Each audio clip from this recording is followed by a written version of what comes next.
Hello students, how are you all? Today we read chapter number 8 of book class 7. This is your book of honeycomb. Okay, आज हम लोग chapter 8 पढ़ेंगे जो कि chapter का name है fire, friend and foe. Fire का मतलब जानते हैं सब, फ्रेंड का मतलब भी सब जानते हैं, फो का मतलब जो नहीं जानता है उसका मतलब है दुश्मन। ठीक है, तो चलिए फिर स्टार्ट करते हैं। फायर दोस्त है या फिर दुश्मन है, इस चैप्टर के अंदर हम लोगों को यही बताया गया है। इस चैप्टर को डिस्कस करते हैं जल्दी से हम लोग। Fire is both useful and dangerous. Fire जो है वो यूज़फुल भी है और डेंजरस भी है। What is fire? फायर होता क्या है? How did you discover it? कैसे हम लोगों ने इसको ढूंढा?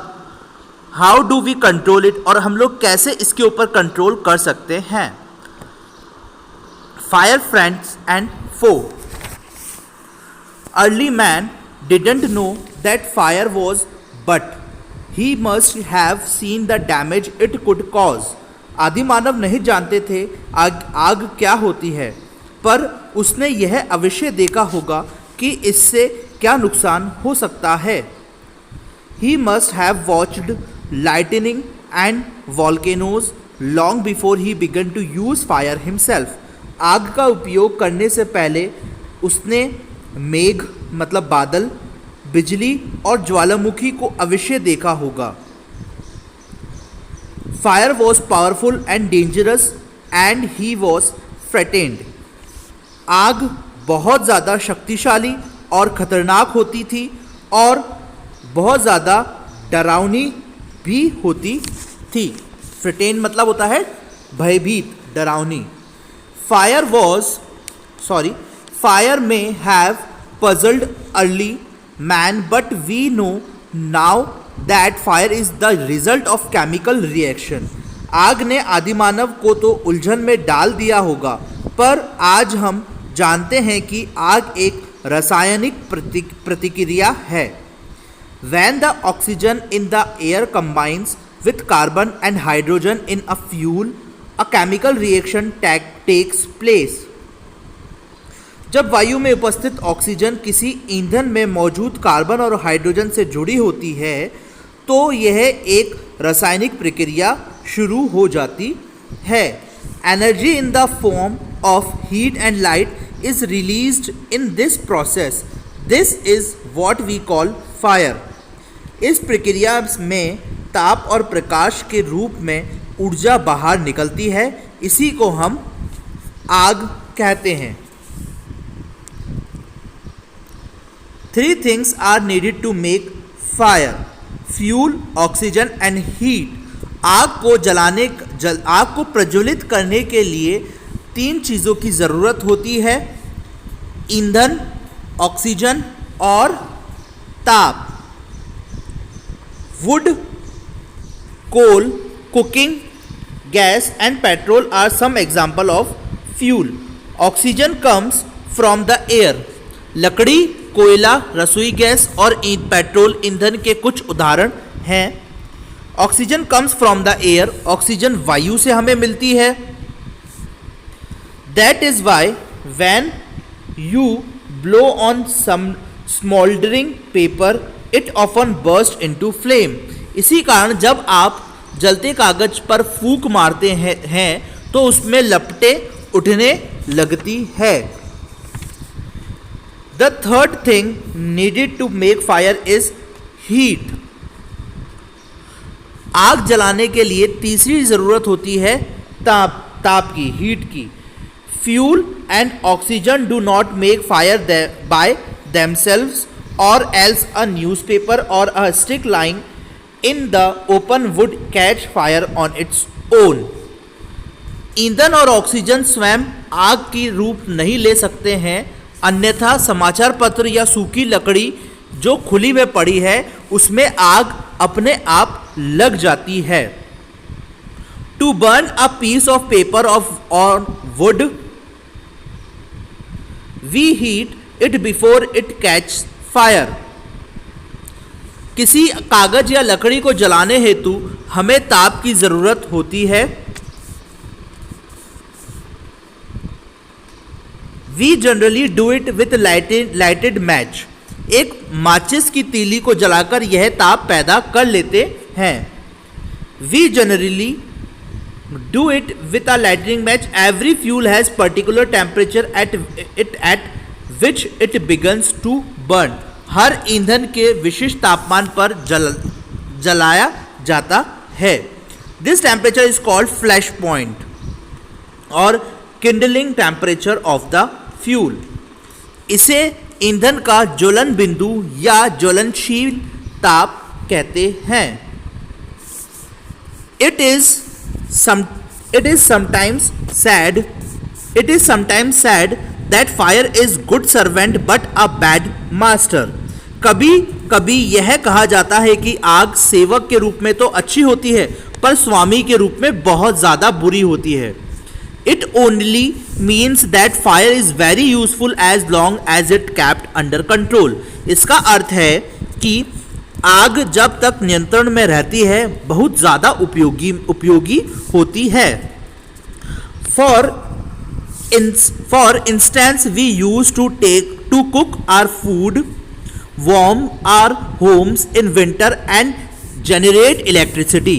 उदाहरण स्वरूप हम आग का इस्तेमाल भोजन पकाने, घरों में ठंड के समय गर्म करने तथा बिजली पैदा करने हेतु करते हैं। But on the other hand if fire gets out of control, पर दूसरी ओर यदि आग काबू से बाहर हो जाती है तो it can be very dangerous, तो वह बहुत ज़्यादा खतरनाक हो सकती है। Each year, thousands of homes and shops are damaged by fire। हर साल हजारों घरों और दुकानों में आग से जल जाती हैं। Vast areas of forest are also destroyed and hundreds of people are killed or injured। वनों के विशाल क्षेत्रों भी नष्ट हो जाते हैं और सैकड़ों व्यक्ति चोट खा जाते हैं या फिर मर जाते हैं। Just as three things are needed to start a fire, there are three main ways in which a fire can be put out। जिस प्रकार आग जलाने के लिए तीन चीज़ों की ज़रूरत होती है, उसी प्रकार उसे बुझाने के लिए तीन तरीकों की ज़रूरत होती है। In each one of the three things needed for burning is taken away। हर एक उपाय में ज्वलनशील तीन चीज़ों में से एक को हटा लिया जाता है। For example we can take away the fuel. उदाहरण के लिए हम ईंधन को ही उस स्थान से हटा दें। If the fire has no fuel to feed on, no burning can take place. यदि आग को जलने के लिए ईंधन नहीं मिलेगा तो आग लगेगी ही नहीं। If the fire has no fuel to feed on, no burning can take place. We often let a fire die out simply but by not adding more fuel to it। हम आग में ईंधन न डालकर ही इसे बुझा सकते हैं। The second way of putting out a fire is prevent oxygen from reaching it। आग को बुझाने के लिए हमें दूसरा उपाय यह होता है कि उस तक ऑक्सीजन का प्रवाह रोक दिया जाए। No supply of oxygen means no fire. Oxygen न मिलने का अर्थ है कि आग बुझ जाना। Small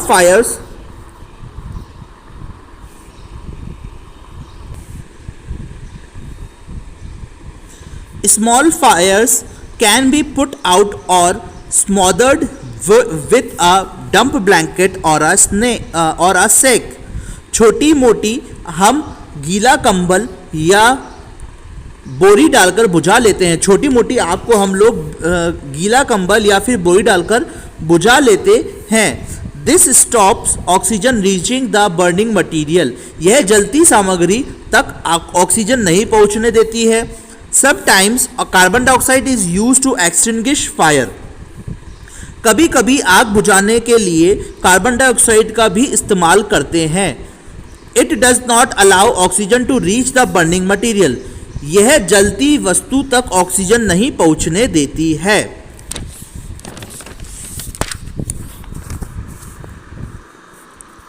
the The third way of putting out of a fire is to remove the heat. आग को बुझाने का तीसरा उपाय है ताप को हटा देना. If the temperature can be brought down below the flash point, the fuel stops burning. यदि ताप को ज्वलन बिंदु से नीचे ले लिया जाए तो ईंधन जलन थम जाता है. You blow on burning matchstick or candle to put it out. आप जल्दी माचिस को तीली या मोमबत्ती को फूंक मारकर बुझा देते हैं. In doing so, you remove the hot air around the flame, burning down its temperature below the flash point. इस प्रकार आप लपट के आसपास की गर्म हवा का ताप ज्वलन बिंदु के नीचे ले आते हैं. Sometimes water is spread on fire. It absorbs heat from the burning fuel and lowers the temperature. और मोमबत्ती बुझ जाती है. कभी कभी तो आग पर पानी की बौछार की जाती है. यह जलती वस्तु के ताप को आत्मसात यानी कि कम कर देती है. The blanket of water also cuts off supply of oxygen and the fire is extinguished. पानी की चादर भी यानी कि पानी का कंबल भी ऑक्सीजन के प्रवाह को रोक देता है और आग जिससे बुझ जाती है. Some fires cannot be put out with water. कुछ प्रकार की आग पानी से नहीं बुझी जा सकती है. If water is spread on an oil fire, the oil will flow to the top of water surface and continue to burn. यदि तेल में लगी आग पर पानी छिड़का जाए तो तेल पानी की सतह पर आ जाएगा और जलता रहेगा. This can be very dangerous because water can flow quickly. क्यों यह बहुत ज़्यादा खतरनाक हो सकता है क्योंकि पानी तेजी से बहता है. Carrying the burning oil it and spreading the fire. वह अपने साथ जलता तेल भी ले जाएगा और आग को फैला देगा. Water should also not to be used on fires caused by electrical appliances. The person spraying water might receive an electric shock and be killed. जो व्यक्ति पानी छिड़क रहा है उसे बिजली का झटका लग सकता है और उसकी जान जा सकती है. A carbon dioxide extinguisher is the best thing to fight an electrical fire. Carbon dioxide अग्निशामक ही बिजली से लगी आग पर काबू पाने का सर्वोत्तम तरीका होता है. We spend millions of rupees each year in fighting fires. हम लोग करोड़ों रुपए खर्च करते हैं and we spend more trying to find new ways of preventing fires from happening and getting out of control. और हम इससे भी अधिक पैसा आग लगाने को रोकने के नए तरीके खोजने में भी लगाते हैं. On the whole, we have learnt rather well to control fire and put it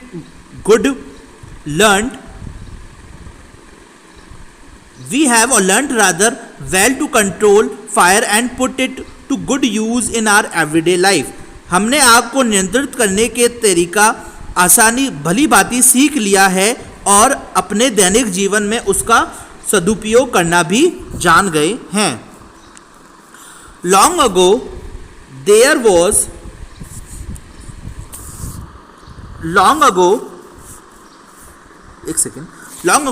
were no firemen.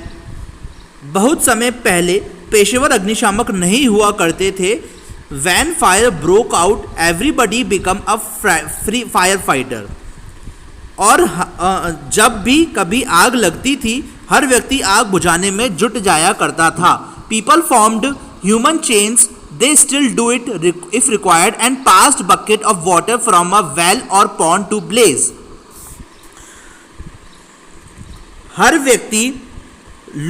हर एक मानव श्रृंखला बना लेते थे जो कि अभी भी आवश्यकता पड़ने पर ऐसा ही करते हैं और किसी कुएं या फिर तालाब से पानी की बाल्टियां भर भर कर आग तक ले जाते हैं. Now there are laws about building construction which ensure that space is left between building to reduce the risk fire. और अब तो मानव भी निर्माण संबंधी ऐसे कानून बना ले आए हैं जिनके अनुसार भवनों के बीच कुछ दूरी छोड़ना आवश्यक है ताकि आग का खतरा कम हो। Every new building specially a public place must ensure observance of fire prevention norms. विशेषकर सार्वजनिक स्थल में ऐसे कुछ दूरी रखना बहुत ज़्यादा ज़रूरी हो गई है, रोक रहे हैं, प्रिवेंट कर रहे हैं। Bands of fire fighting workers with special equipment, और ऐसे बैंड्स भी बना दिए गए हैं जो कि फायर फाइटिंग वर्कर्स को कुछ ज़्यादा अच्छे इक्विपमेंट ला दिए गए हैं, नोन एज फायर ब्रिगेड, जिसको हम लोग आज के टाइम में जानते हैं fire brigade, are there to put out fire, ताकि वो फायर को रोक सकते हैं।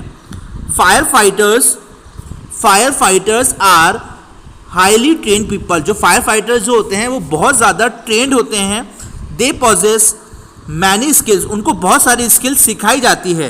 दे cut off electricity supply, knock down dangerous walls, spray water and other material to bring fire under control. और उनको ये सब चीज़ें सिखाई जाती है जिससे कि इलेक्ट्रिसिटी की सप्लाई को काट देना, नॉक डाउन डेंजरस वॉल को हटा देना, पानी को कैसे स्प्रे करना, और बहुत सारे मटेरियल्स की चीज़ें उन लोगों को दी जाती है जिससे कि आग पर कंट्रोल काबू किया जा सके। They are also train in first aid so that, और उनको फर्स्ट एड के बारे में भी बताया जाता है। They can help suffering from burns और from the effect of smoke, और ऐसे सारे लोगों के बारे में बताया जाता है ताकि जो भी कोई धुएं से जलता है और फिर जो भी कोई आग से जले हुए या धुएं को प्रभाव से ग्रसित लोगों को चिकित्सा कर सके, यानी कि उन लोगों को बचा सके। ठीक है ना, जो भी कोई आग से जल जाता हो उसको बचा सके। The discovery of fire and its uses helped early man to cope with nature better and gradually adopted to a settled mode of life. आग के विशेष आविष्कार तथा उसके अनेक उपभोगों ने आदिमानव को प्रकृति से लड़ने तथा धीरे धीरे एक स्थान पर बसकर रहने का तरीका सिखाने में मदद की है। Fire is still worshipped in many parts of the world.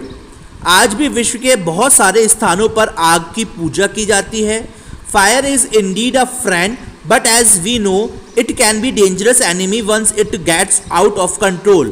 आग सचमुच में एक बहुत अच्छी मित्र है, पर जैसे हम जानते हैं कि यदि आग पर काबू नहीं किया जाए तो यह बहुत ज़्यादा खतरनाक शत्रु भी बन जाती है। तो बच्चों, हम लोगों ने आज ये चैप्टर पढ़ा। चैप्टर आग के बारे में था, फायर के बारे में था। हम लोगों ने इस चैप्टर के अंदर बहुत सारी चीज़ें सीखी भी हैं। तो अगर आप लोगों को ये चैप्टर अच्छा लगा हो तो प्लीज़ मेरी वीडियो को लाइक करिएगा और इस चैप्टर को आप पढ़िएगा। और आपको इस चैप्टर में कुछ समझ में नहीं आया हो तो प्लीज़ मुझे व्हाट्सएप पर आप मैसेज कर सकते हैं। मेरे वीडियो को लाइक करिएगा। Thank you, have a good day.